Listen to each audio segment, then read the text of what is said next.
For more than a decade, a sadistic serial killer forced dozens of victims to play his deadly game of survival in the Alaskan wilderness. Hi guys, welcome to K&K. So glad you decided to stop by. This is the story of Robert Christian Hansen, also known as Alaska's serial killer. Hansen went on a killing spree spanning 12 years and was ultimately the subject of a 2013 film titled The Frozen Ground, with stars Nicolas Cage as the Alaska State Trooper investigating the slayings and actor John Cusack, who portrayed Mr. Hansen.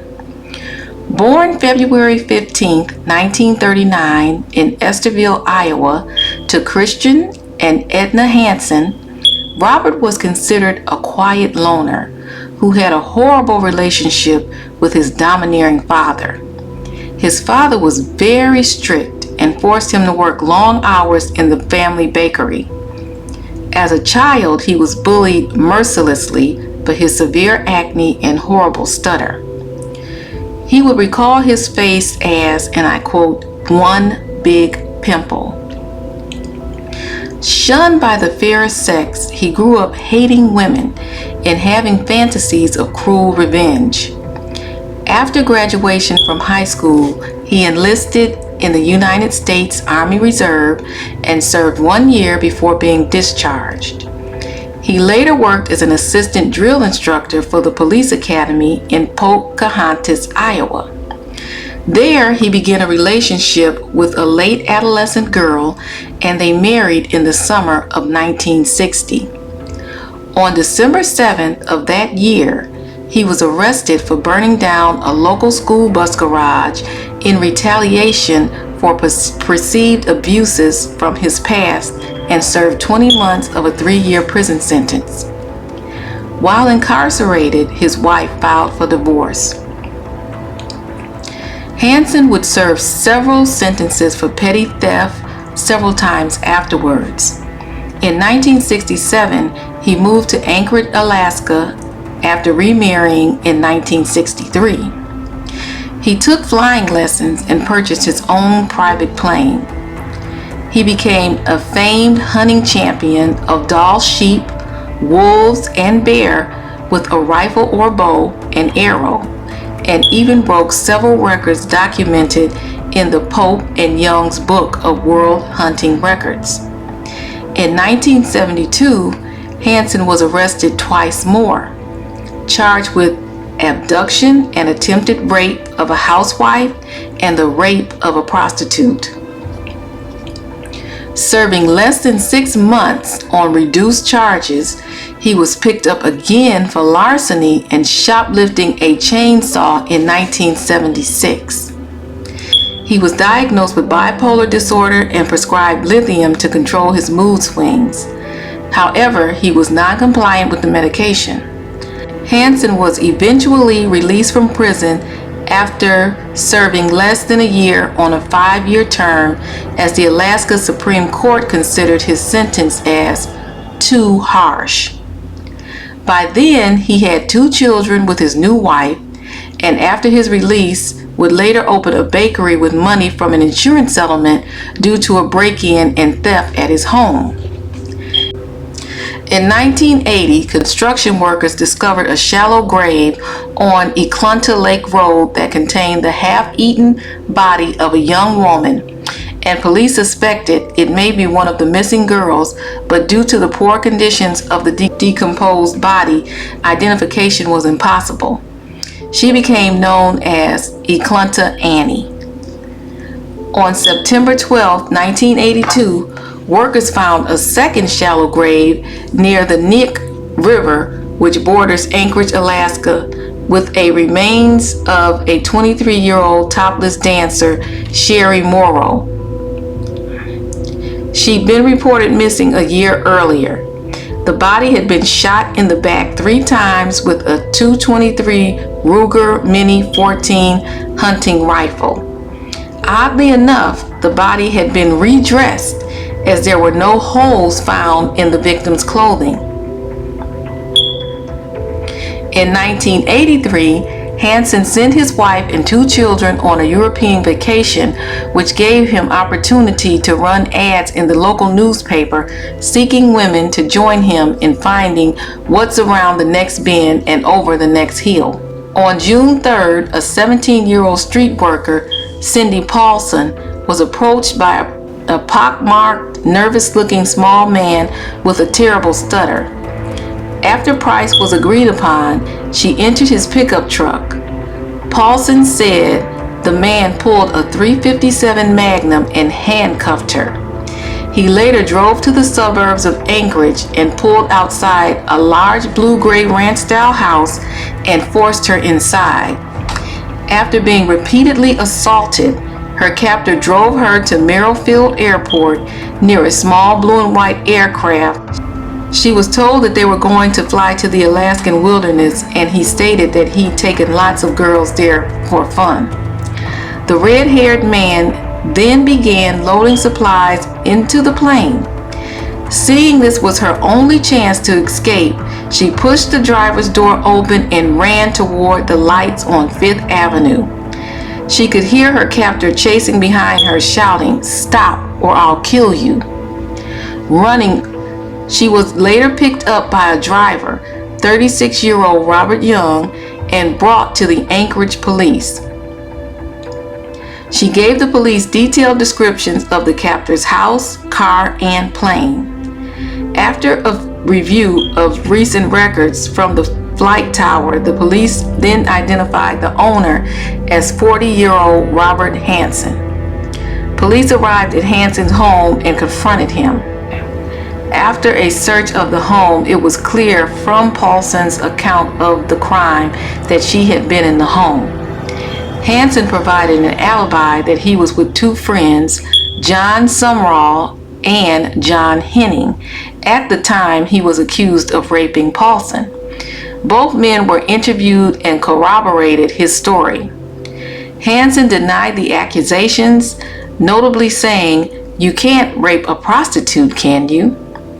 However, Paulson's refusal to take a lie detector test convinced Officer William Dennis that she was lying, and the case was closed.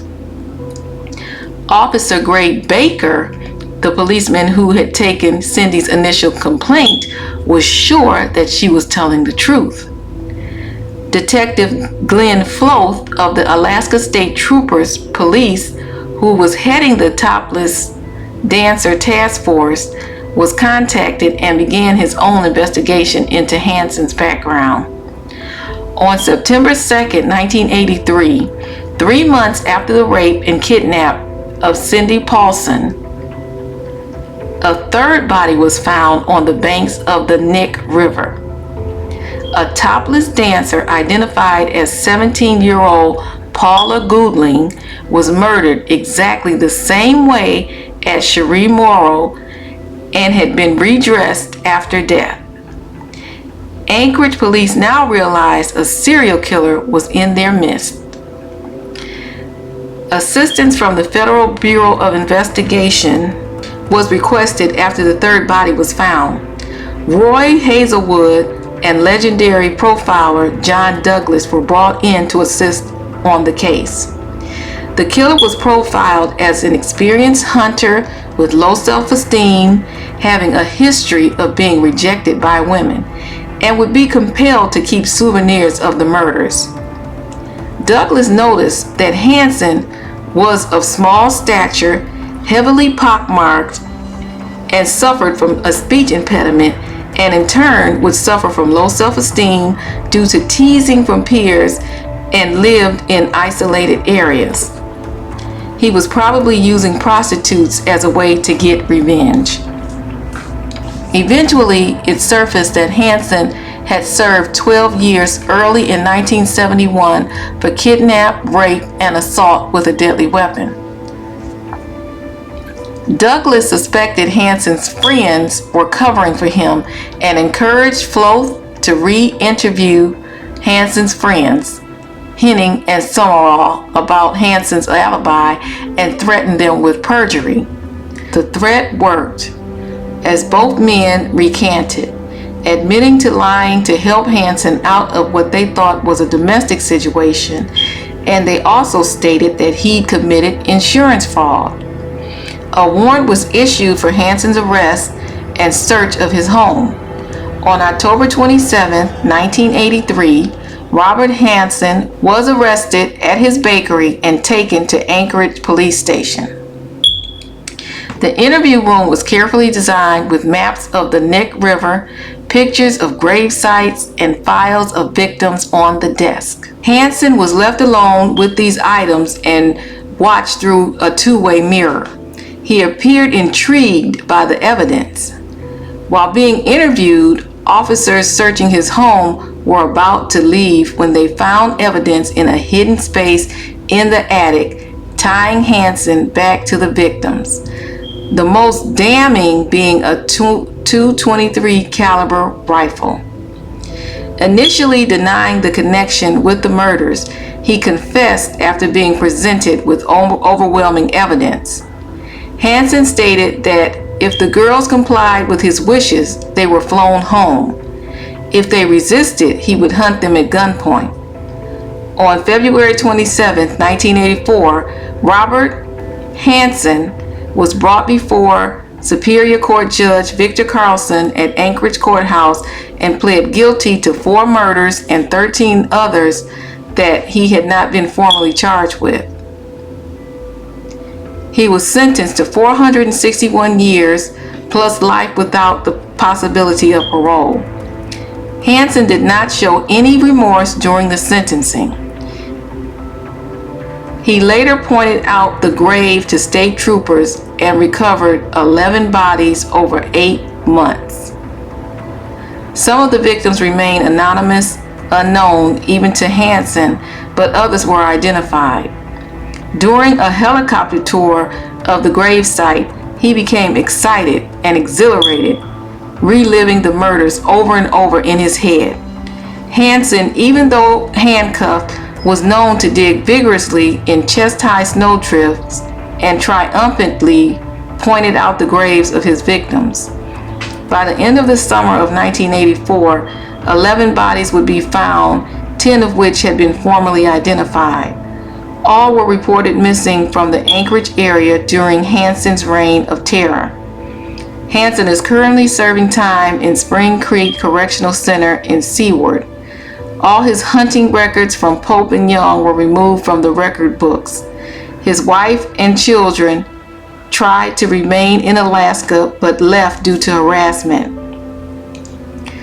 Conservationist Gareth Patterson usually published an article entitled "The Killing Fields."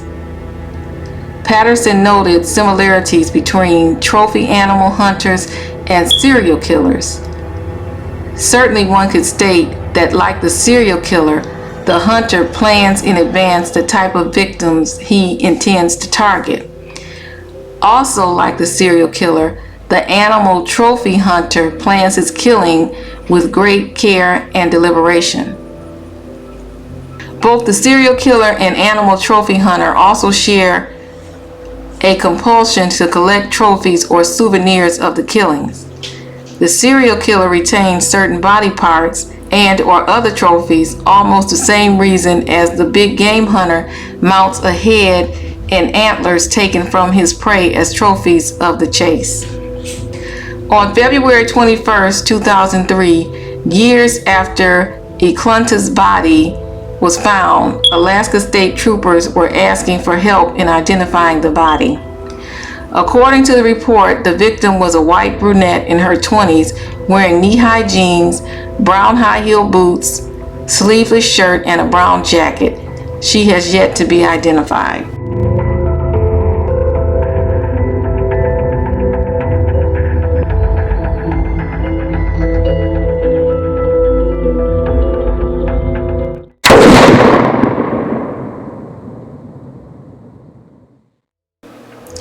Well, that is all I have for you guys today. Thanks so much for stopping by. If you like our content, please like, share, and subscribe, and we'll see you next time. Bye.